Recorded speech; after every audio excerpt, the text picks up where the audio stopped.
நீங்க இந்த வெளிப்படுத்தல் 8வது அதிகாரத்துல இருந்து ஆரம்பமான 7 எக்காலங்களை குறித்து படிச்சிருக்கீங்களா? அதை புரிஞ்சுக்கிறதுக்கு முயற்சி பண்ணிருக்கீங்களா?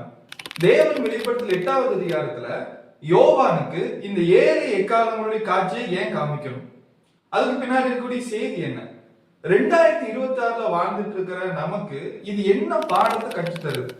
இந்த 7 எக்காலங்கள் ஊதப்படும் போது நடக்கக்கூடிய சம்பவங்களில் இருந்து தேவன் இன்னைக்கு இந்த காலகட்டத்துல வாழ்ந்திருக்கிற நம்மளுக்கு நம்மளுடைய வாழ்க்கைக்கு பிரயோஜனமா என்ன செய்தியை கொடுக்கிறார், என்ன செய்தி கொடுத்திருக்கிறார்?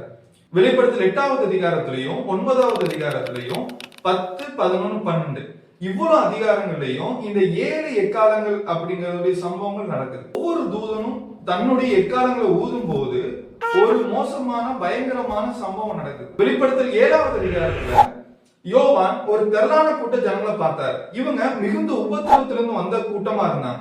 வெளிப்படுத்தல் 8வது அதிகாரத்துல ஆட்டுக்குட்டியானவர் 7வது முத்திரை உடைக்கும் போது பரலோகத்தில் 1/2 மணி நேரம் அமைதி உண்டாகுது.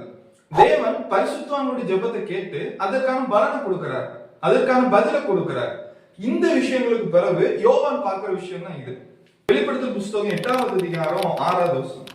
அப்பொழுது 7 எக்காலங்களுடைய 7 தூதர்கள் எக்காலம் ஊதுகிறதற்கு தங்களை ஆயத்தப்படுத்தினார்கள்.